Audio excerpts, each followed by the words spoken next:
Hello, and welcome to a new episode of Ramblings from Two Meddling Kids. I'm Edward Hunt, joined by my lovely co-host. Lovely.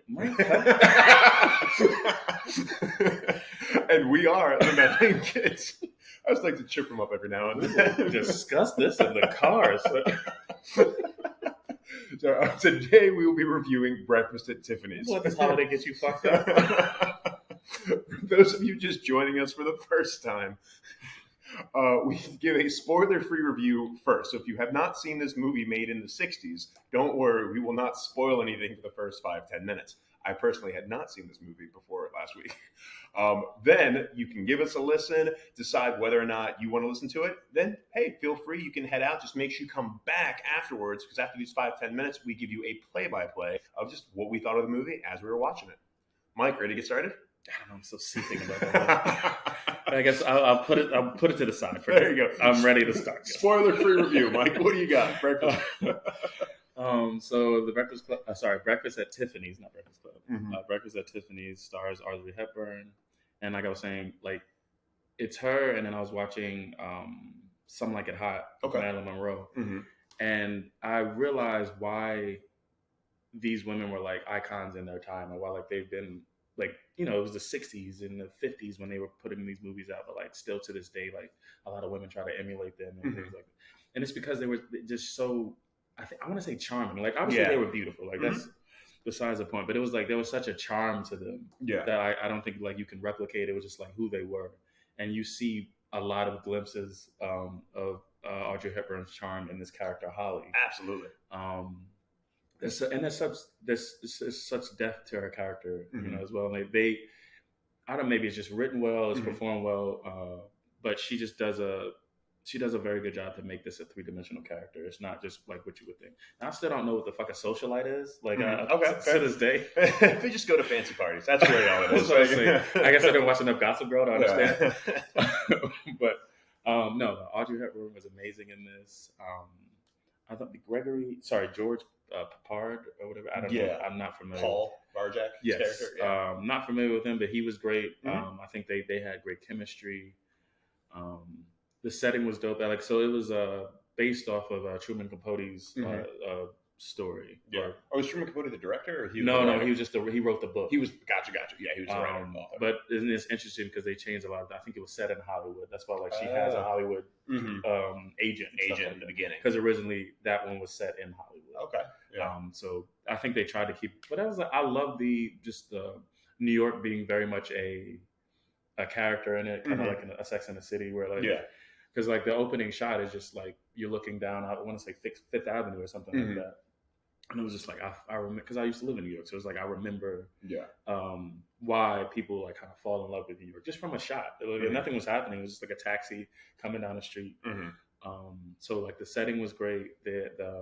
The Audrey Hepburn was just amazing. It was just captivating. It was like you could see why someone would fall for her, right? Yeah. Oh, absolutely. And also get very, very annoyed with her. But yeah, so I give this a 4. I think it's very much especially because obviously certain things don't hold up. But we'll talk about it briefly. But other than that I think the story is great. The performances are great, and I think it was interesting to have a love story told from there, because usually you have these men who are resistant to love and all that thing. So to kind of twist that, and even at that time, because I felt like it was, but I think maybe it was trying to make a statement. It was like women aren't these beings who just want to be wives and like just taken care of. It was like there's also this understanding was like women are their own, their own people. They want to be independent. Yeah, even though kind of like her major goal for part of this was to become. I think it was very much her motivations as to why. So it wasn't like I think if she was alone in the world, I don't think she would have had the same motivations. Possibly. Yeah, possibly. We'll talk about it. But yeah, so solid 4. Like I really loved it. I had seen it before, and that's why I was like kind of eager to suggest it, because I feel like when you talk about movies and we're obviously doing this for Valentine's Day, when you talk about the movies, you think like The Notebook and When Harry Met Sally. Yeah. So like I think this is a one that I really enjoyed. Yeah. So yeah, solid 4. Cool. Yeah, this was my first time seeing the movie. I did enjoy it. I'm going to give it a 3.5. out of 5.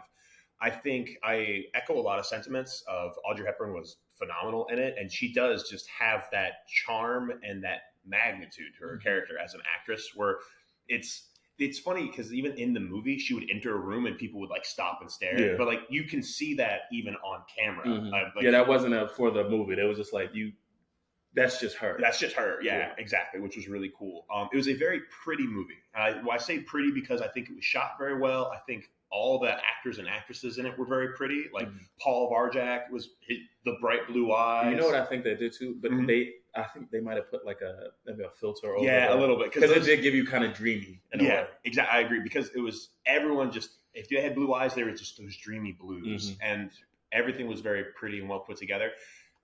My issue with it was partially from like a pacing and partially trying to figure stuff out. Like I think I found the first half of the movie was a character study. And I enjoyed that part of like, here is, Holly's character, Audrey Hepburn's character. Here is Paul Varjak, George Peppard, his character. And they were just kind of functioning and flowing with their lives. And that was like interesting.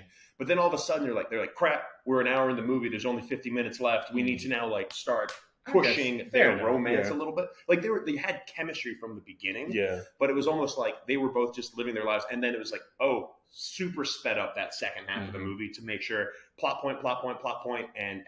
So that was my issue with it. But again, I thought it was an entertaining movie. I really like the point you had about like New York feeling alive. And movies like this kind of helps perpetuate that myth of New York and America and why I'd like to think so many other countries still hold New York City, America in such high regard is because you have these iconic movies and this mythos about the city, which is so cool. So 3.5 out of 5. I enjoyed it. Would I watch it again? Yeah, I'd say I'd watch it again too. Yes, obviously, like looking back about some of the issues that this movie brought up, specifically with Mickey Rooney. Yeah, not Mickey Rourke. That's a different guy. Mickey Rooney's character. He's probably not too. Yeah. Very true. But not in this movie. Yeah, Mickey Rooney's character definitely had some problematic issues. But yeah, as a whole, again, 3.5 out of 5. I enjoyed it. I would watch it again. All right, so before we hop into our play-by-play, that was the end of our spoiler-free review, everybody. So if you want to take a quick step, we both enjoyed the movie. If you want to watch it yourself, please go check it out. Just make sure you come back to listen to the rest. And then a quick word from our sponsors. I'm a real estate agent at the DMV, Edward Hunt on the Just Be team with Compass Real Estate. And really, I just want to be your number one resource for all things home-related. So if you have side projects, you need a contractor, you want to get a HELOC or a lender, I can help you with that. Or if you want any advice about things going on in the market, feel free to reach out anytime. A great thing is Compass is a nationwide brokerage. I've actually been meeting and talking with a lot of other people, say in like North Carolina, South Carolina, California. They're really solid people as well, and they seem great. So even if you're not living in the DMV, but you still want to connect with a local market expert, feel free to reach out. I'll make sure to connect you. All right, Mike, ready to get started? I am. All right. Breakfast at Tiffany's. How does this movie start? No, we got to do the background information. Oh, you're right. My apologies. Background information. Yes. I'm so excited to get it. I know. I really liked it. Well, she was having breakfast outside of Tiffany's when it starts. All right. And I was like, that's amazing. That's interesting, too, because I thought that would sort of be the end as well. Yeah. There was no breakfast in Tiffany's. So, spoiler. There's no breakfast in Tiffany's. I mean, security's not going to allow that. Around my fingers. True. That's crumbs all up. But yeah, so Breakfast at Tiffany's was released October 6, 1961. So directed by Blake Edwards, written by, like we said, Truman Capote. Yes. And they made some changes to them. I can't remember if he was okay with them or not. Okay. I think because they did dumb down some of the more some of her background as because obviously she was like a child bride, and like you'll learn that later in the film. But it was like a lot of that stuff that I think they turned away from. They just kind of glossed over pretty quick. And from the book. But so the runtime is an hour and 55 minutes. I guess it's kind of long, but also it gets rushed at the end. I will agree to that. Like I don't think it felt long. Like I wasn't like, when is this movie over? But all of a sudden you had this kind of like, there was a switch. There was a switch in pace. Yeah, it was like, okay, this is nice. I mean, I am enjoying this. And then all of a sudden it was like, oh, they like flipped the switch and they sped stuff up. Yeah, so the runtime is an hour and 55 minutes. The budget was $2.5 million, and it at the box office it made $14 million. So relatively a hit. A little bit of trivia too. I think Audrey Hepburn was paid $750,000. Okay. For this movie, which was like made her the highest paid actress at the time. Oh, okay, yeah. And like, because this was 61 again. 61, 61, so 1960. So, the Rotten Tomatoes score is an 88 and 91. So, like fairly loved film. Genre is comedy, drama, romance. Yep. Okay. A little bit more trivia. So, Moon River, the song that's played throughout. Yes. And it was like, I noticed it in this one. I don't think movies do that anymore. They have full soundtracks. There's not too many songs that get played over and over. That's true. I can only think of in what's that movie? Kevin Hart. It's Think Like a Man. Okay. They played that the John Legend song Tonight. Like the best I ever had. They played it several times in the movie. Yeah. And I think that was the first time in a modern movie that I'd seen. I was like, we get it. You like this song. Yeah. Hey, Knock at the Cabin. They played Boogie Shoes like 2 or 3 times. They did, but I feel like that's a yeah, that was kind of a reference. Yeah. But like this one, like Moon River was like, just if it was like she actually sang it in the movie, and then like in the background, I think it opened up with Moon River. Probably, I don't fully remember, but yeah. But so that Moon River won 2 Academy Awards and 5 Grammys. Oh wow! Wait, Moon River was invented for this movie? Okay, yeah. Huh. So it was like it won a bunch of awards, just the song itself. That's cool. So yeah, like I said, directed by Blake Edwards. He did. He's famous for like the Pink Panther movies, like the original ones. Yeah, makes sense. Yeah. And then very similar style. Yeah. Audrey Hepburn, George Papard as Paul. We got Patricia O'Neal as Fallison, the lady that Paul was seeing. Yes. Yeah. 2E. 2E. Yeah. 2 E's. Yeah. Buddy Ebsen as Doc, that is her husband. Martin Balsam as O.J. Berman. I believe that's the Hollywood the agent. Okay. Oh yeah, that makes sense. Yes. Yeah. O.J. Burnham was a Hollywood agent. Yes. O.J. And then, like we said, Mickey Rooney playing the very controversial Mr. Unioshi. Yeah. And I think that's a big stain on this movie. For like sure. I think there's the yellow face, like the very caricature. The caricature of like an Asian. The character is solely there for comedic relief, and it's comedic relief that is there to laugh at someone. Yeah, there were a couple funny things that were not as related to his race and the fact that it's a white dude playing a Japanese man. I think he fumbled around a bit, which not necessarily a Asian stereotype. Yeah, it was very much just like the teeth. Yeah, the teeth, the very very bad accent and everything about that. It's interesting though, like Blake Edwards a few years later, because it was like in the 60s they got nothing, nobody said anything. Right? Yeah, 60s, 70s. I think it wasn't until the 1990s when it was. I'm surprised I said something in the 90s. The 90s was. I think so. It was. I think it was 1999. So it was got you. That makes sense. But it was just like people were, because I think it was getting recommended for like the AFI list for like greatest films. This is it's Congress Library for being aesthetically significant. And I think because of that it shined a light on that. And when it was like, even like the director was saying like, he was a comedy, because like I said, Pink Panther, so he was a comedy director, so he was trying to add elements of comedy to this movie. And for sure there's not comedy without this character sometimes. Like there's some funny parts, but a lot of the comedy comes from Yudayoshi's character. And he even said that he regrets it now because of the fact that it does tarnish the movie. I think even Mickey Rooney had stated later in life that he was like, it wasn't like his intent to make fun of it. It was like he was just trying to be funny. So like I think they realized the error of error of the ways. And luckily he doesn't have too many scenes. I want to say 5 or 6 at best. I'd say something like that. So it's just like, it's not like it's a crucial. He's like a vital character. He's like very much a ancillary character, which is good, because I don't. One of those things, I don't want that one character to taint or tarnish the whole work. But so that's that. And then the tagline for this movie is "The fairest lady of all, Audrey Hepburn, in one of the most lavish, luscious, and hilarious hits." I don't think they knew what a tagline was. It's just quite a line. Even here, you see it's just like, what? Why are you writing a whole novel of a tagline? Well, single sentence. Fun fact, something that I found out about this too was originally they wanted Marilyn Monroe to play this character.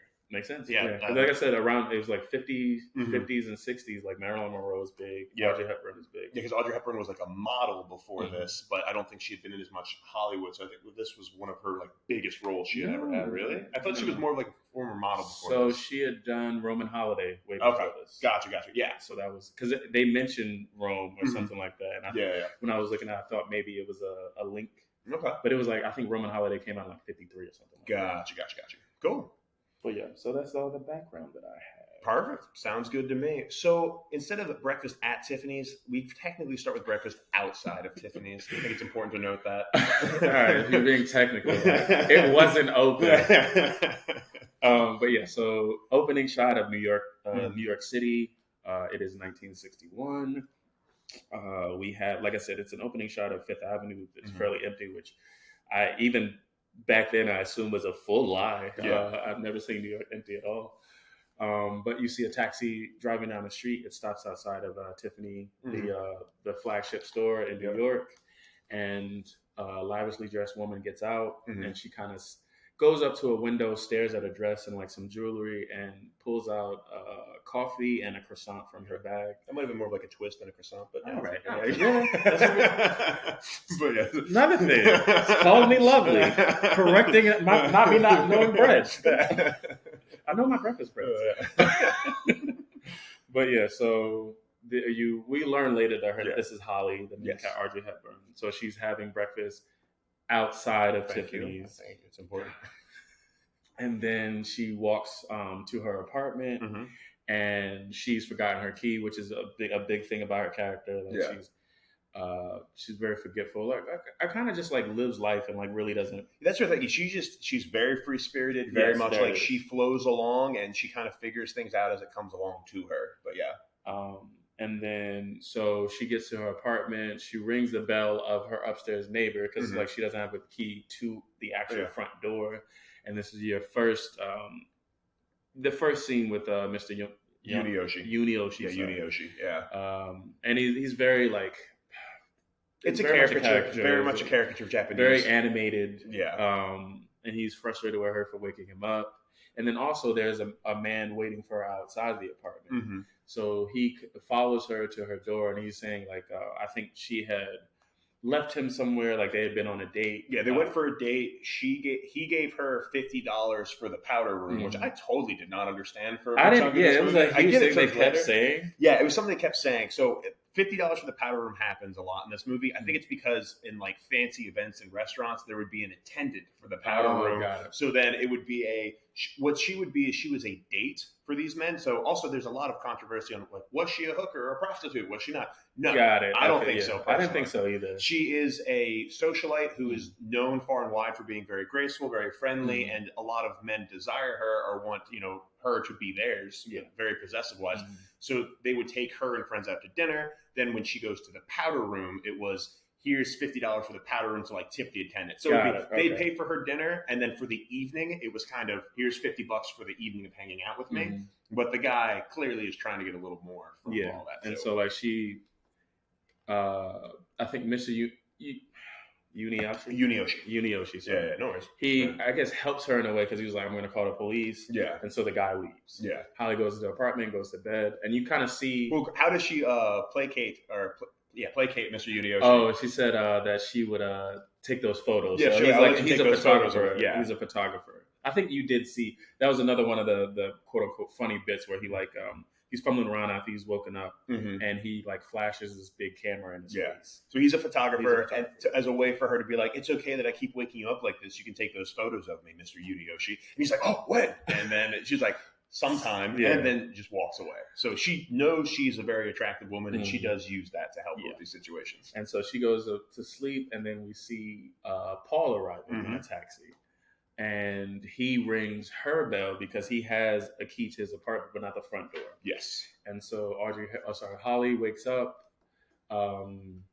She opens the front door for him, and then he goes upstairs, and I guess to thank her or whatever. And so he knocks on her, and this is you get that first meeting between the two, and it was like, this is where I was saying it was like very dreamy. Yes. Where like there's like this kind of like a fog or something, or like some filter over the camera, like so you see her as like she's very sleepy, but she's very beautiful, and like they see one another, they meet. I think he asked to use her phone. Yeah. This entire interaction is weird to me. It's like you just met this woman and you're asking to use her phone. She lets him in. I guess it's the 60s. And then while that's happening, she's like, "Oh yeah, well, help me get dressed and help me with all my shoes." I'm like, "What?" I'm so confused. But yes. So yeah, you get more. Like I think this is where you get like a brief introduction. Like so, her house isn't really well furnished or anything like that. Things are all over the place. She has suitcases there. Like she just moved, even though she's been there for years now. Yeah. She has a cat named Cat. Because like she's on this thing where like she doesn't have the right to name it. Since she doesn't belong anywhere and he doesn't, the cat doesn't belong anywhere. She doesn't have the right to name it, so she just calls him Cat. Yeah, and once she has the right, then you'll say. So she's walking around as Paul's like sitting by the phone, and she's like saying that she was going to Sing Sing. She visits, which is a prison. Yeah. She visits this guy named Sally. Like his lawyer pays her to visit him. Yep, Sally Tomato. Yeah. That's what I didn't realize his last name was Tomato until the end of the film. Yep, Sally Tomato is his name. Are they introducing new characters? Yeah, Sally Tomato, who pays her to give the weather reports to his lawyer. Yes. Yeah. And so they have these interactions, like so you learn about her, not too much about Paul. And then as he walks her out and tries to hail a cab for her. And this is where you see like she's fully immersed in the city. So she hails a cab. She can actually though. I can't whistle. So a cab pulls up, and who's getting out but 2E Valentine, his decorator, quote unquote. And so like he introduces Holly to Valentine, and then like there's a brief like Valentine and Paul are talking. And then Holly's like, well, I gotta go. Yeah, so bye. Yeah. She heads out. They go inside, and I think there's like you kind of get an understanding of the relationship between a little bit Paul and Valentine. Well, this is so then like that kind of happens. Like, oh, I've decorated your room and whatnot. Okay, decorator. But then it kind of skips ahead a little bit to then that's when she goes up the fire escape, right? So what happens is she's having a party. Yes. So like this is later in the day. She's having a party. Or a date. It might just be one. Oh, actually, I thought it was like a little loud. So, she was having a date, so she goes to the bathroom to get away from him. Because he's a very drunk dude who's like, "Come on, baby, you owe me something." And it's like, "All right, man, like, relax." So she goes into the bathroom to escape her date, and then she opens a window that leads to the fire escape. So she heads upstairs to kind of, get away from him. Yeah. And she sees Paul asleep on the bed, and Valentine kind of moving around. She takes out, I think, like $300. Yep. Leaves it on a desk or whatever, and then leaves. So. Yeah, she kisses him goodbye. And she like kisses him goodbye. I saw this was like, oh, so they're both like sugar babies getting money from people. So like they are very similar. Of like situations of he does not have a real job at the moment. He's getting paid because he has a patron benefactor. This woman 2E as he calls her, and she just goes on lots of dates and receives money. Yeah.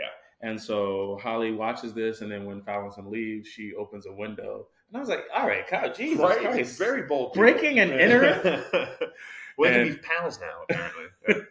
And so Paul wakes up, and they have an exchange. Like she said, she was just trying to escape a date. And she brings up the relationship between Paul and his decorator. And it's like a cute exchange. And then I think Paul's very naked. This whole entire time. And she makes it so he tells, make yourself a drink. And she mentions that Paul reminds her of her brother. Her brother, Fred. Yeah. And so she was like, I'm just going to call you Fred. Why do you think she does that? I have no idea. It was a little creepy. I think we'll go along with it too, but I definitely think it's because after that earlier exchange, and like you can see how Holly kind of eyed 2E when she came out of the cab. There's some kind of like, there was a little bit of a connection and a spark, but I think she called him Fred from the beginning as a way to also keep him at arm's length as a friend / her brother. And I think that's why I was saying it was weird, because you could obviously tell that they had feelings for one another, so calling her by her brother's name. But you're right. I guess it does. Oh, no, this can't happen. This can't happen. You're my brother, Fred. And she's also wastes his booze by just pouring herself a fresh glass of booze and dumping it in a plant. I'm like, that is just wasteful. All right. And then she notices that there's a typewriter on the desk. That's missing, I guess, a ribbon or something like that. And then so he says that he's a writer. But he hasn't written a book in like 5 years. She wrote a book of short stories, and it was like nine lives or something. Yeah, like that. 9 Lives by Paul Varjak, which was really good apparently. And she was like, "Well, have you written recently?" He's like, "Sure." Today, sure. There's no ribbon in your typewriter. Totally calling him out the fact the man is not writing. Which, as someone who would like to be a writer, if you don't write, it sucks. You're just like, I write. No, you don't. You haven't written in a week, dude. Get up. And so you get more backstory from Holly. She mentions that she had run away at 14. So she mentions that she had a brother. Yep, that's why she called him Fred. And then she also mentioned that she had ran away from home at 14. And then she wastes his booze and then crawls into bed with him and like falls asleep. Because once again, she I guess doesn't want to go home until the guy leaves her apartment. Yeah. And so she falls asleep, and they both fall asleep. And I think at some point, but she stays on top of the covers. Let it be known for the audience, like she does not get under the covers with this naked man. She's still wearing her robe. And she also mentioned before she falls asleep that she wants to like move to Mexico to, I think, breed horses. Yeah, and have like a horse farm because her brother was really good with horses. Yeah, and then so she falls asleep, and they both fall asleep. But at some point in the middle of the evening, or in the middle of the night, she kind of starts having nightmares and calling out for her brother. Yep. And it's cold, Fred. It's cold. Yeah. And then so Paul brings this up the next morning, and what she says is, "I don't like snoops." Yeah. Well, he like wakes her up kind of out of the nightmare. Yeah. And but then as you said, what did she say? I hate snoops. Yeah. Very much like, she doesn't like people prying. Yeah. If we're gonna be friends, I don't like snoops. You need to know that. Even as she just completely opened a man's window, crawled into bed with him, drank his booze. In my home? Yeah, she has totally snooped around on him. She has very much like done everything. She's like, you can't do this to me, but I'm going to come in and do it all to you. And so she leaves and, very upset. But she, feeling bad, she leaves a message. She leaves him a message and a gift in his, in like the mailbox. A typewriter ribbon. Yeah. Yeah. So it's, first she apologized for the night before. And she invites him to a party at her house that evening. And then also in the box, there's a typewriter ribbon. Yeah. And so this is where you get Holly throwing a party in her apartment. It's pretty wild party. A whole bunch of people. Yeah, right? This is where you meet some of the other characters that we'll get to know. Yeah. I'm not going to lie. Seeing that party made me feel better about like college parties because I'm just like, that's how people partied in the 60s. It's a bunch of people crammed in a room being silly. And I'm like, oh, this is like literally a college party, basically. It was like, the only thing that made it funny was like, yo, turn the phonograph up. This is my shit. Do the clapper or the flapper or whatever. Yeah. So we meet a whole bunch of characters. So we meet OJ Berman. OJ Berman. Who is Holly's Hollywood agent. He's a Hollywood agent who Holly kind of worked with for a little bit. But then, like I said, I think this is the connection to the book. Yes. Because it was set in California. So it was a little bit different. You meet, I think one of her friends who's like a model and also a fellow. Oh, the annoying model? Yes. Yeah, she was annoying. Yeah. And then she brought two friends. One, this guy, Jose de Pereira Selva. Or Selva de Pereira. I was going to write his name in one. I was like, I'm not writing it. It's basically like, he's a very attractive man. So like, you say that name and like steel string guitar just. But yeah, so Jose, he is a Spanish politician. Brazilian politician. And then also Rusty Trawler. Yes, who is the world's 9th richest man under 50. Yeah. It's a very specific list. Well, Holly has that list memorized in her head. She's like, I know. And this is what I was saying about not understanding what a socialite was, but kind of seeing it from her eyes. It was like, imagine knowing everything about everybody without the internet. Yeah, I know, right? Yeah. Well, that's what she does. Is she like keeps track of everything. And I did a little more reading on this one too about, because I was like, is she a prostitute? I was like, is she a prostitute or not? And I never thought so, honestly. I got her being paid for things, but it was like more for her company. Exactly. And that was like, when I typed in just learning more about Holly, that was a question that popped up. I think it was in the New York Times. There was an article like, was she? Just like, yo. But really, motherfuckers want to know. Exactly. But really, she's kind of like the equivalent of like an American geisha. Or geisha. Yeah, my apologies. Geisha. Where geishas were not prostitutes, they were like entertainers and they were like dates for people. And, I know this mainly from seeing Memoirs of a Geisha. Yeah. But they weren't prostitutes. Like, yes, sex could happen, but it was more of like entertainers, dates, and company. And they were very elegant, very well spoken, very much like they could fit in a room anywhere. Okay. And she's an example of like an American geisha. Got it. And like socialite. But yeah. So there's a lot of stuff going on in this party.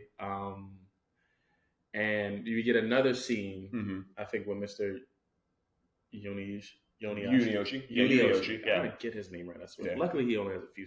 It's because I don't want to really talk about him. Yeah, no, I get that. Yeah. And I think he calls the cops, right? And so this is funny because, like I said, the party is like, oh no, he calls Holly first. Yeah. Paul picks up. Yeah.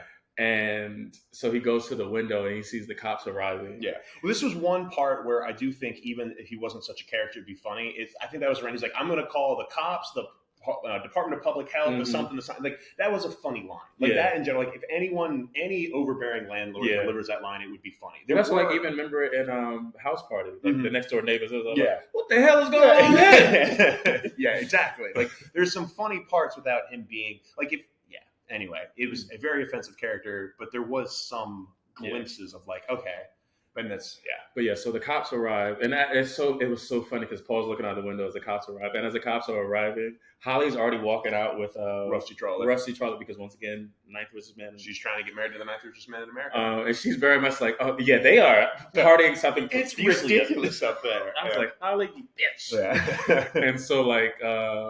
Paul goes over to the politicians because he's like, oh, I can't be. Yeah. He's very much like, I can't be in. He wants to be the next Brazilian president. Yeah. So he's like, so Paul helps him by sneaking him into the bathroom because he knows that there's a fire escape there. Yep. And so like they sneak out onto the fire escape, shake hands.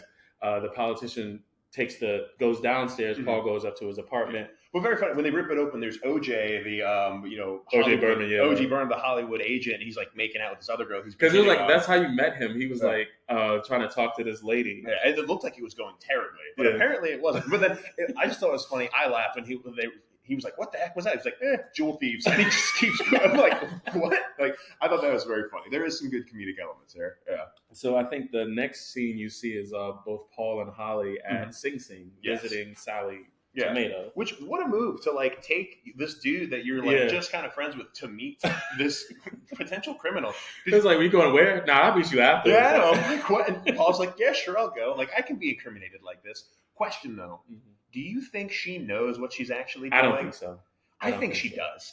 And so I think that's the whole... I don't think she's a dumb woman or like a dumb person, but I think it was very much like, just from the way she was responding to it, it was like, New Orleans never gets rain. See, the way she was like saying that, or snow. It was like New Orleans, snow in New Orleans. I think she was playing up the fact. So I think that she knew what she was doing, but she also knew that as a very attractive woman in New York socialite, people and men, particularly the police and criminals, won't take her seriously. Okay. So it's even her playing the game a little bit more. So I'm giving her even more credit, being like, I think, like, because even the movie they talk, she's naive, she doesn't know. No. This is a very smart woman who knows exactly what she's doing, and she knows how to play the game to benefit herself, because she does this once a week and gets $100 for it.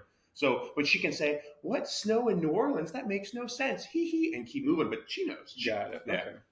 Fair enough. I mean, I don't know what snow means, but And then, so next thing we get, they're back home, and Paul is, since he's gotten his ribbon, he's typing on typewriter. He's very much writing about Holly. Yeah, but this is how you know he's not a writer. What do you mean? That's not there wasn't Mavis Beacon back then. He didn't know where to put his hands on the home row. So for people who couldn't see what I did, he was like chicken pecking this typewriter. One finger at a time. Index finger. Beep, like, boop, beep. No writer. That's not how you write. You use your whole hand. No, I feel like that typewriter, you got to mush those buttons down. Come on, man. No. Finger strength doesn't come until it's one finger at a time. Yeah, no. So as he's writing about Holly, she's sitting on the fire escape and she's singing Moon River. Yeah. And he kind of watches her for a bit. And you can tell this, like you said, the whole, like, even from their first meeting, there's this attraction, there's this chemistry between them. Yeah. As really good friends. And then, so as he's watching her on the fire escape, he sees that Valentine has arrived. I don't know if it was like unannounced or whatever. She comes upstairs and she's being followed. Oh, right. Yes.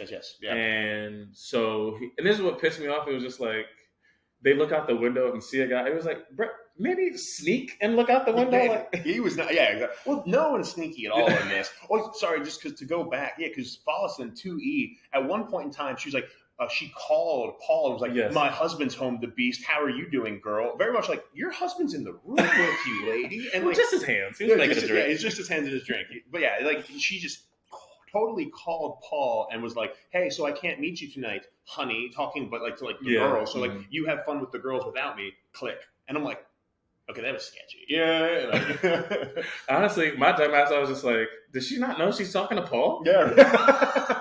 But I'm not a smart. Yeah, I think that's what it is. Fair. But yeah, so she's being followed.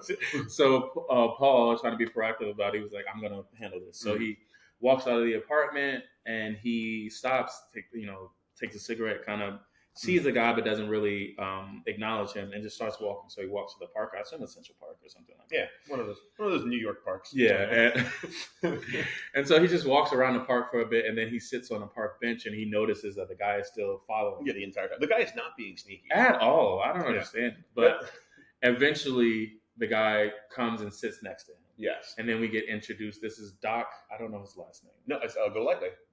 Oh, Doc Golightly. Okay. Yeah, Doc Golightly. So Holly Golightly. Got it. So that's like, wow, she kept his. Yeah, she kept the name even though she. No, because it's Lula May Brennan. It's Brennan or something. Brenner. No, it's Doc Golightly. It's like that. He said, I will bet you money on it. So she would change her first name and not the last name? That doesn't make sense. Well, yeah, some of the stuff she does doesn't make sense. But no, 100%, it's Doc Golightly. Googs it. Yeah. You don't have to Google it now, but yeah, for those of us, comment whether or not I'm right. I feel like his last name was whatever. Anyway. Yeah.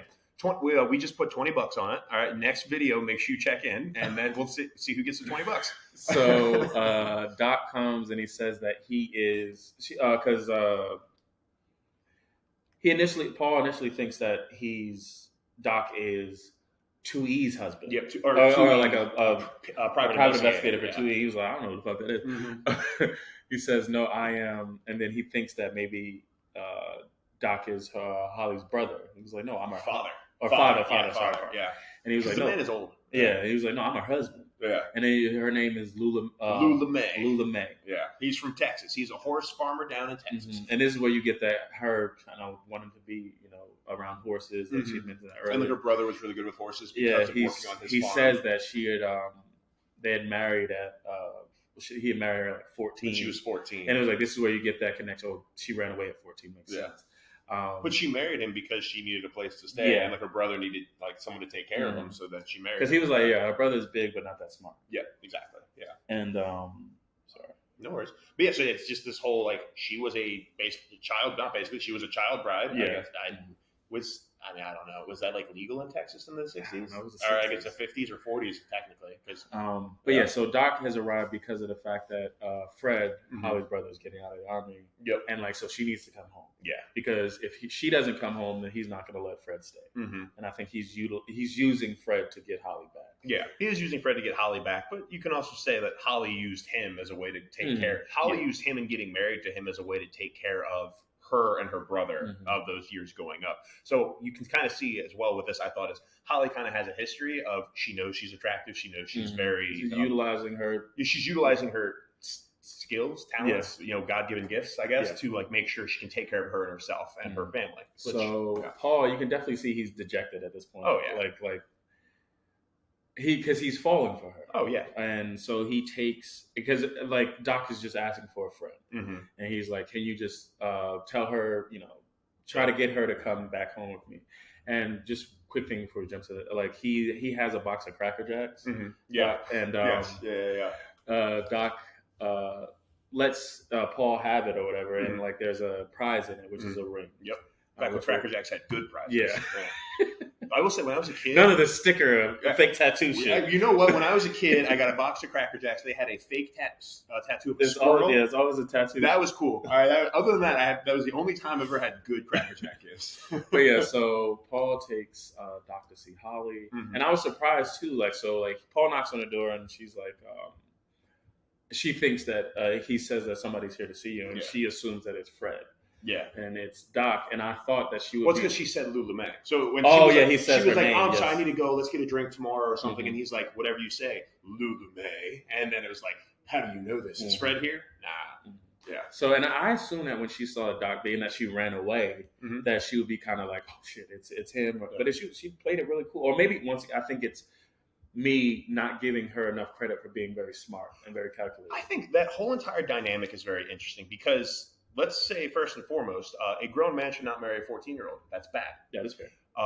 Doc, other than that very large character flaw, seemed to be a very kind, caring man. Yeah, because you can definitely see like there was a true. He truly did love her. Yeah, he truly loved her. He truly cared for her. He truly did all this. But again, you married a 14-year-old. So but I think he was also. You could see that like from their exchange that he wasn't forceful about it. No, not it at wasn't all. like you belonged to me or anything like that. It was very much like he had fallen for this person, and I think it's because she had used her gifts to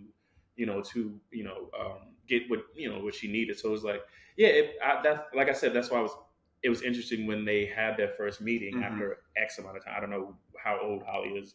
Yeah, I would say currently that had been at least 10 years.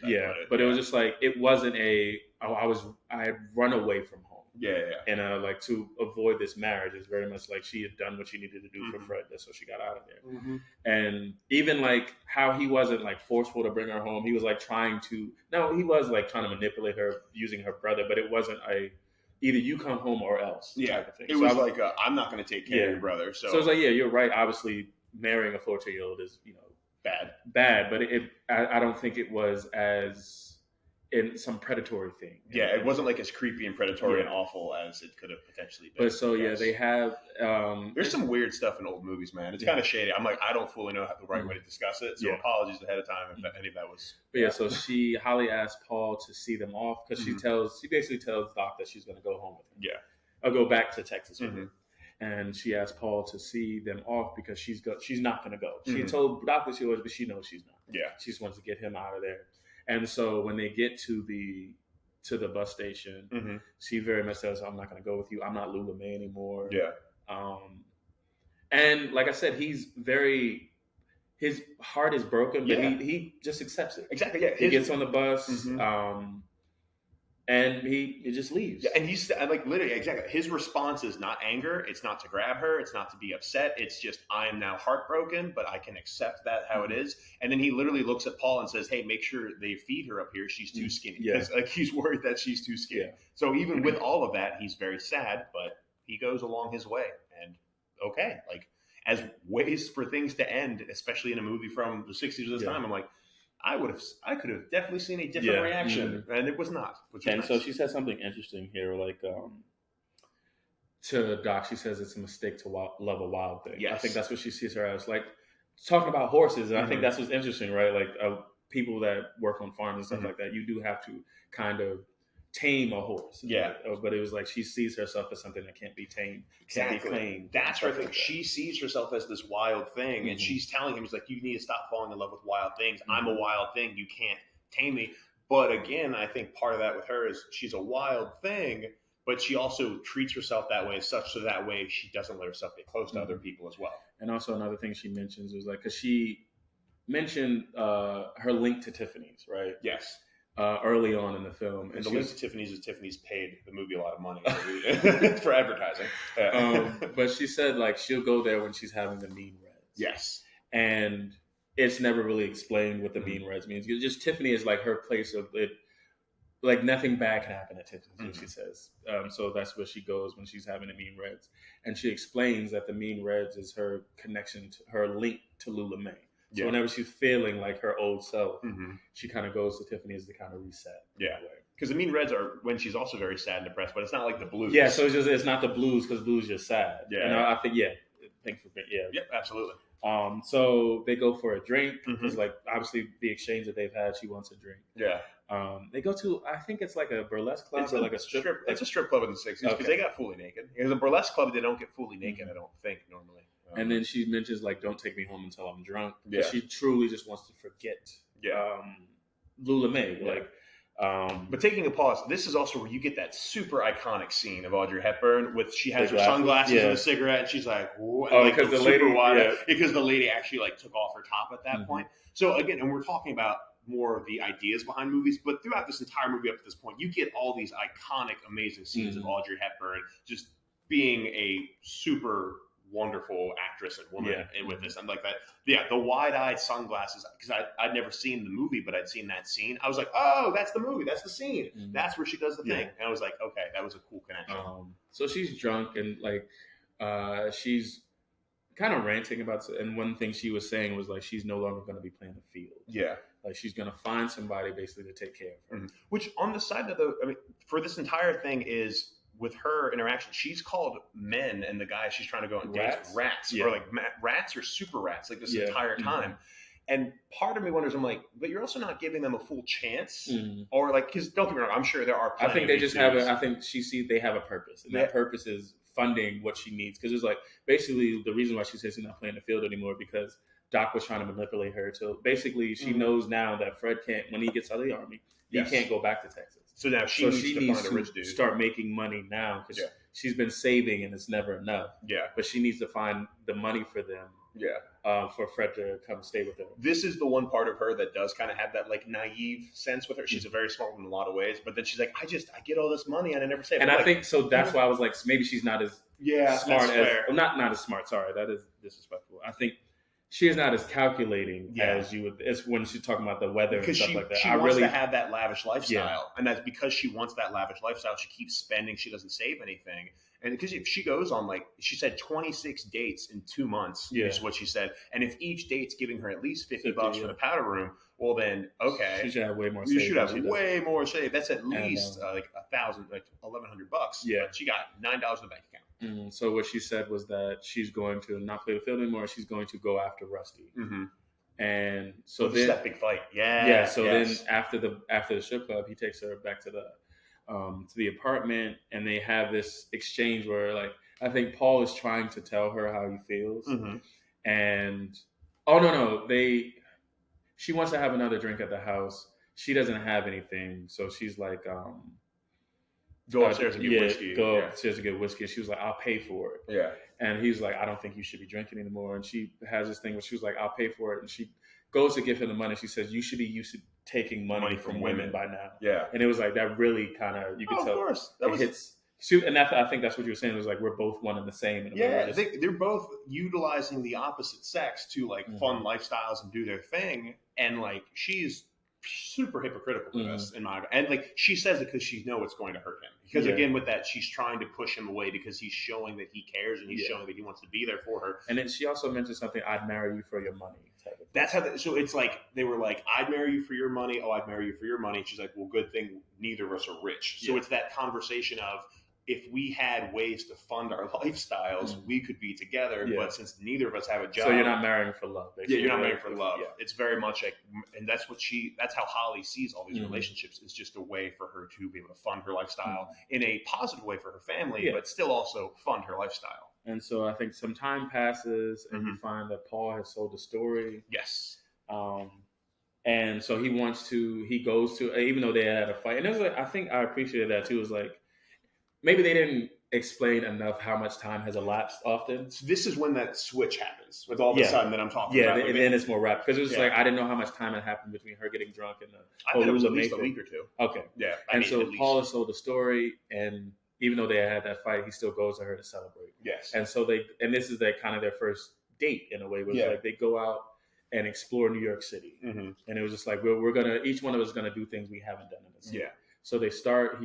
She takes him to Tiffany's because he hadn't been. I think it was also something where like she like walking, or like she had mentioned like walking. That was something at her. And it was like even with this, they like did they kissed on the lips before this happened? I think it was during when she was drunk, like so right before the whole you should be used to taking money. I think she did kiss him. I thought there was another kiss after. Well, there was that kiss for sure, and then there was like another kiss when he goes up to her and sees her after like a week or two, and then like they're holding like they were holding hands down the street. This is why I was a little confused from the relationship dynamic, because it was like, okay, you left on a bad note, which again that happens when people are drunk, and then you get together. Let's call it 3 weeks later and say, hey, I wrote and sold a story I just sold. I want to celebrate with you. You are my friend. She's like, sounds great. Kiss, hold hands, we go on a date, and I'm like, what? And I was just very confused by that. So they start at Tiffany's, and like he's really excited. Like, so she had gotten him a gift, and she mentioned something about diamonds being for women over 40. Yeah. Like she's too young to. Which I think is really just because diamonds are expensive. Expensive as goddamn. Yeah. So he wants to get her a gift. He has a $50 check from a story he sold, and I think $10 in his pocket. So she's like, I can't. And this is interesting. She was like, I can't let you spend your check. So we'll get something that's $10. Yeah. Which good luck. And so, so they go to the guy. And this was interesting too. I thought it was going to be like a Pretty Woman thing where like the guy like just waves them up because they don't have enough money. But he placates them. Tiffany spent money for advertising in this movie, so Tiffany's is not. They're not going to be the villain. They're not going to be the it's villain. It's like Apple in any movie now. Exactly. Because the guy's like, well, Tiffany's is very understanding, and we can work with everybody. So they have $10. The salesman first shows them, I think, this like a needle, this phone needle. Yeah, the old school phone that you like put in and like. It was like $6.95 plus tax. For the people who have everything, what else could they possibly need? Yeah, and she's like, I don't know. Yeah. So then he pulls out he said we can get something engraved. The Cracker Jack pewter ring. So Paul pulls out the ring, he gives it to the salesman, and he was like, they're still giving out prizes. And he says, it's nice to know that some things don't change. Right. And I think it was showing, even though, because he definitely had an accent. Yes. He's working in this upscale store, but it was kind of a link to his past or his childhood.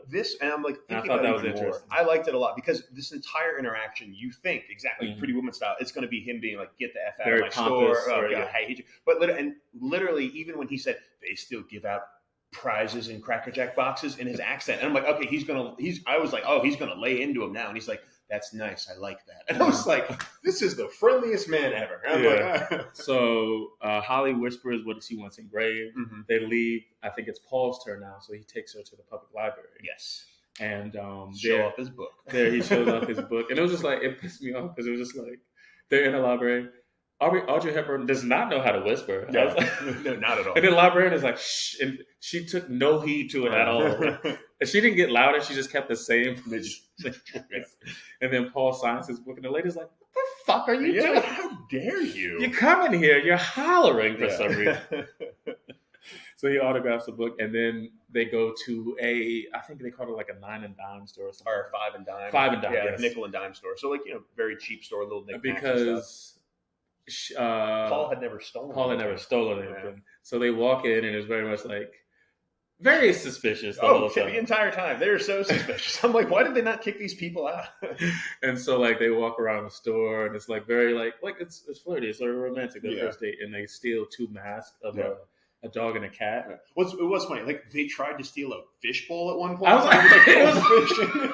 Like the people are looking at them and they're like, "Oh, I'll hold the jacket." I'm trying to think like, what would you steal? Because I'm thinking of something small. She kept grabbing things that were very like way too big. Yeah. So they just put on some masks. They run out, and then they get back to the apartment, and this is where they have another kiss. Yes. I think a proper kiss. Yeah, this was a nice romantic. The one earlier was like a peck. That was like because I guess 100%. There's been a time when like an older person from like the 60s, they like pecked me on the lips, and I was like, nice to see you too. But it was nice to meet you, sir. It was the first interaction, and I was like, but that was just it wasn't like anything besides like this is how we greet each other and say goodbye. But I was very taken aback because it came out of nowhere. Well, that's like when you visit like somebody from Europe, and like it's very much they're very like passionate about like the kissing and stuff. Yeah. So that first peck was just that very not passionate friend peck, and now this is a kiss. Yeah. And so Paul wakes up in his apartment, and you see. Did they have sex? I don't know. Right? Because he wakes up shirtless in his apartment, but he does have pants on, if I remember correctly. And so you see the dog and the cat mask on like a statue, and he's looking for Holly, can't find her. He runs downstairs. Like he takes a fire escape to her apartment to look for her, but can't find her. Yeah. And then so when he's on a fire escape, he sees 2E coming. He's like, shit. So he runs back up. Yeah. Because he doesn't know where Holly is, and he doesn't want them to run into one another. Yeah. Well, he doesn't want to be seen coming out of her apartment to 2E. Yeah. So they have an exchange, and basically he's falling for Holly. Like he had already had those feelings. I think they were solidified after their date together, and so he kind of breaks things off with 2E, but her forever being like the kind of like. I loved her interaction. It was very much like she expected it. It was like, you were just my plaything, so who cares? Well, it's very much like she has a husband. She knows that they can never be together. You knew what it was when you signed up. Exactly. And then that's what she writes this man $1,000 check, and she's like, you deserve a paid vacation. Go on a paid vacation with this little girlfriend of yours, but when you come back, you're still mine. And I'm like, that's cold-blooded, but I'm like, okay, she knows this game. Like, she knows how to, like, interact with all this. So after that exchange, he goes looking for Holly, can't find her, finds her at the library. Yes. And she's reading. And I thought maybe she was going to be reading his book. Yeah. I know. That would have been nice. I thought so, but it was like very much like she's reading about Brazil. And South America and Brazil specifically. And she's very standoffish and distant. And he's like, what's going on here? Like and this is why I think they did have sex or something like that, because you do see him like, or maybe that's just an assumption from my personal life. It was just like he's definitely. What's sex? I'll send you some links. Just click on them. And so he's very much like, why? I thought we had this great time. Like, why are you so standoffish? And like, she's just trying to get away from him. And once again, they're in the library. Yeah. This is what pisses me off about like rom-coms. If you don't stop disrupting the people around you, it's either public transportation. Yeah. Well, that's what they do. They use that technique on purpose. But yeah, no. If I was in the library, I'd be like, all right, can you take this outside? I'm trying to read a book. Sir, I'm writing my dissertation. I'm trying to read Agatha Christie here. Got to the good part, and you're ruining it. And so she says that she's going to marry Jose, the politician from the party. Yeah. Because once again, that's why I think that's what happened. Jump back. He went to her because he had sold a story. Yes. And the paper had said that Frawler, what is his name? Rudy, the ninth richest man. Okay. He had married his fourth wife. Oh, right. So that's why she was like kind of like, so but her mission is still the same. She wants to marry. So marry rich. So like they have this exchange in the library where he was like, I love you. Like, and this is where like I guess problematic. It was just like, you belong to me. Yeah, this was problematic. So I feel like, and it might be like words mean things. I don't know if it was a possessive thing or just this was also 60, 70 years ago. Yeah, so it was just like trying to figure out how to say that I love you. I want you to be mine in a way, but maybe not being. I don't know. Yeah. Well, I would say like it's my 2023 mindset. Exactly. We're looking at it from that 2023 mindset and that lens, but at the same time, a mindset there, which is what Paul had, was that when you love somebody and they love you, I belong to you and you belong to me. And that's what I'm saying. It's not, that's what, like I said, words mean thing. I didn't see it. And even as I say it now, it's just like, I don't see it as possessive in a way of like, you're my possession. The biggest thing from that was the fact that he grabbed her and kind of shook her a little bit. But then also she was also running away from the situation too. So then that to me, that was the biggest thing that struck me as troubling from this lens, was the fact that he physically grabbed her and shook her a bit. But the whole mentality of I love you, you belong to me. And like, saying that when she hasn't fully said that she loves you too, my dude, okay, that might be a little bit questionable, but also it kind of seems a little clear that she does have those feelings for him, and she's doing all of this again to keep him at arm's length because she needs to do what she needs to do what she feels she needs to do to take care of her life. Yeah. So we jump. Oh, so then for the last thing too is, and then he takes out that $50 check because she's going to the bathroom. No. So, he takes out the $50 check for $50 because guys will give her $50 for going to the powder room. And then same, just like she said, oh, you should be used to taking money from women. He says to her, oh, you're going to the powder room. Here's this $50 check. I'm sure you'll need it in there. And then he walks away. And that was a very much like, all right. You just got face. Yeah. So some time passes, but once again, they are not. This is like a couple months, I'd say. Well, so. Because he's no longer living there. No, he is. Actually, maybe not. No, he is. He's still living there. So what happens is, a week or so later. Yes. Let's say Holly has she's gone on a date with Jose. Yes. They come back. There's a telegram at her door. And as they were coming up the stairs, Paul was going down to take out his trash. This was the one funny part. I think this was the part with Yunioshi was also kind of funny, but that's because it was. He had just gotten out of the bath, so water was dripping down. The water dripping down was very funny. It was, like he puts his hand out, like water drips on, and then he looks up, and then it's Yunioshi glaring down. That, like, from a pure not racial humor, that was very funny. And so Paul's walking downstairs. Jose and Holly are at her door, and they have a brief, they keep it real cordial. And so as Paul's walking down the stairs to take out his trash, Jose and Holly go into the apartment. Holly apparently reads the telegram and just starts freaking out. You see her throwing things around in her apartment. Well, you hear that scream, then Paul rushes in. Yeah. And then Jose's before he even rushes in, Jose opens the door and says, "You got to come." Yes, because she's screaming, so Paul is running there. Yeah. Jose opens the door, is like, "Yo, please help me." Yes. Yeah. And this is where you could tell, like, Signet was like, he didn't do anything, right? Yeah. On a side note too, even with all of this, Jose's not a bad guy by any means, I don't think. And so, like, you see her freaking out, and then he reads the no. Paul goes in the room, calms her down. Yes. Puts her in the bed, like she's crying, but like she's calmed down. Mm-hmm. So then Paul comes out, and he's like, "What did you do?" And it was like, this is what I'm just like, bro.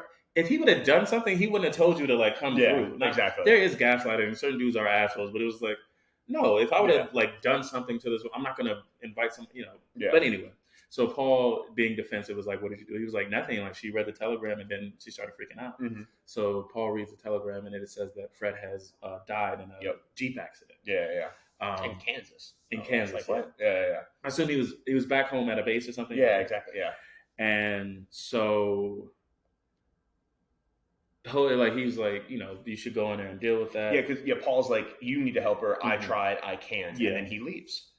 And then this is where you get that jump. That's the jump. That's like 3 months. I'm going to say like 3 months. I don't really know. It had to be something like that. So like Paul goes to her apartment. Because Paul's no longer living there. I think she had left him a note. She Paul no longer lives there. Paul now has a job as so Paul still hasn't gone back to 2E. I think he's like working at New York Times or something. And he's like publishing stories for him and writing stories for him and all that. Yeah. And so Holly has, sent a letter summoning him, so he goes over there, and she has like she's like making dinner because she's leaving with Jose to go to Brazil. She leaves tomorrow to go to Brazil. And so like she's also has like this tape going where she's trying to learn Portuguese. Yep. And what was she saying, Mike? What was she saying? On the spot. And so whatever she was making on the stove explodes. Mm-hmm. So like they go out to dinner instead. Yeah.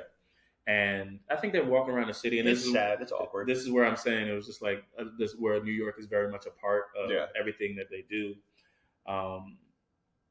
And so they go out to dinner, and like they talking about how like, do you really love him, or like he hasn't proposed or anything like that. Like him really trying to like get her to stay, or something like that. Even though he's kind of given up, he still doesn't want her to leave. And then so after dinner, he walks her back to the house, and as they walk into her apartment, you see Yunioshi for the last time. Yeah. And the cops are there. Yeah. And like this, so they arrest both of them.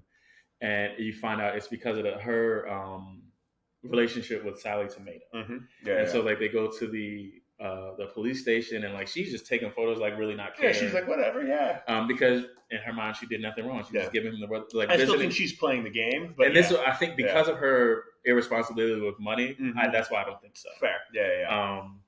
And so like there's quick exchanges with her and the lawyer where he's like, "Shut the hell up" or something like that. Mm-hmm. And so Holly goes to jail. Yeah.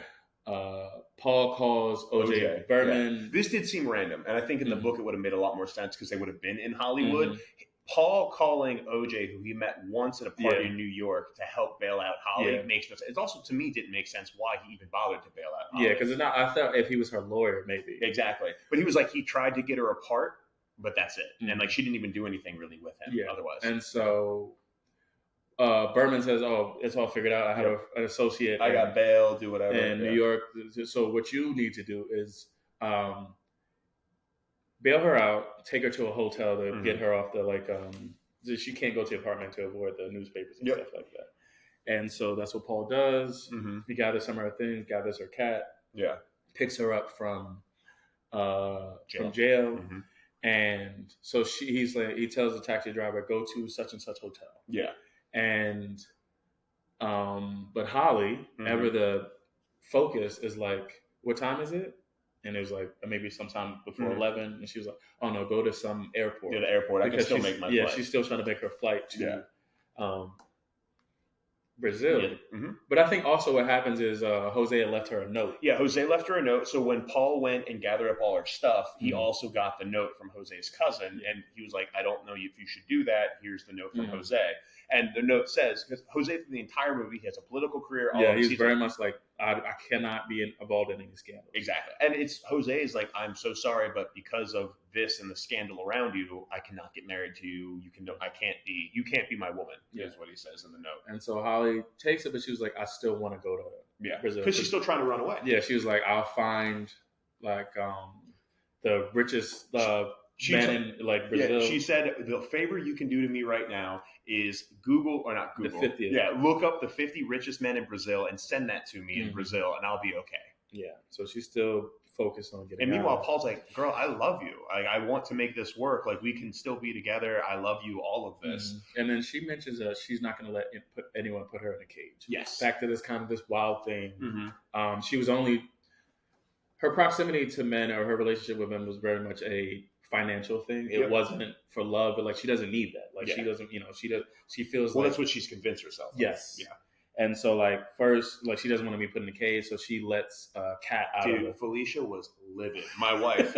We have two cats. When Holly put the cat outside in an alley in the rain, and then the taxi kept driving, Felicia's like, I hope nothing good happens to her. And like, Felicia was so upset, and that's really messed up. Like really, like you. I don't know. I was just like, cat. I mean, you were born in the streets, you returned to the streets. No, man, I was like, oh, but no, straight bandit.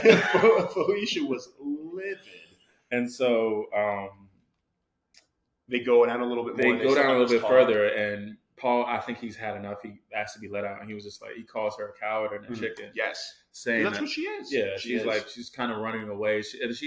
I think she was saying like this whole her trying to not be put in a box, put her in a box. Exactly. Or something like that. She has done so much to distance herself and not be hurt by all these other people that all she's done is continue to hurt herself, not allow herself to have these opportunities, and then distance herself from other people that she could have these amazing relationships with. And so he, says his piece and then gives her the Cracker Jack ring. He's been carrying that thing for months. Yes. Good for him, kind of. Because that is something, I think he got the Cracker Jack ring right before he met her in the library the second time. Yes, because he would have gotten that. So then he said he's had it for months. That's why I said like 3 months after that whole thing. And so he, walks away, and you see Holly kind of contemplating what he has said. And so she slowly, as she's shaking as she's doing it, but she slowly puts the ring on, kind of conceding to this. I don't need to run away from feelings or anything like that anymore. So she stops the cab. And she runs back looking for Paul. And Paul is at the alley looking for Kat. Because he's a good guy. And so she sees him. She was like, what are you doing? And he's like, I'm looking for Kat. So she runs in the alley, realizing what she's done.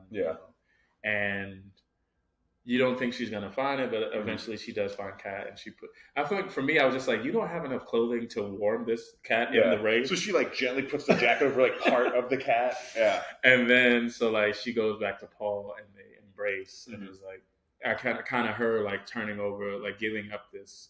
I mean, you can still be a wild thing. Like, I think it's one of those things I'm trying to understand was like, you can still be wild and free and all this and not be tamed being in a relationship or like letting people in. Yeah. Well, that's the whole, like the monologue Paul has at the end is like, that's what a lot of love is. It's like, I said this earlier, I belong to you, you belong to me. And this form of love. Granted, don't get me wrong, that's a very possessive form of love. I don't think that's the healthiest form of love, but it's still like a way to have like that happiness of truly being with this people, with this person.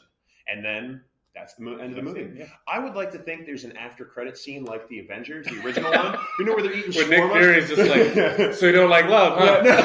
Well, at the end of the original Avengers, they're eating shawarma in that restaurant. I'd like to think that, but then they're eating breakfast at Tiffany's. Maybe. That's what I want in all of this. You have like audiences in 61. Where the fuck is the breakfast? Where's the breakfast at Tiffany's? Exactly. But yeah, that is the movie. Thank you so much for listening, everyone. At the end of all of our podcasts, we always like to do a quick recap. Mike, did your opinion of this movie change? Nope. Saw it 4. Loved it. Yeah. I'm going to up it to a 4 as well. I'm going to up it to a 4 to 5. I agree with you about the pacing. Yeah. But I think it didn't seem too long them building this relationship between those two. I never really complained about like the length of it, like the length of feeling too long.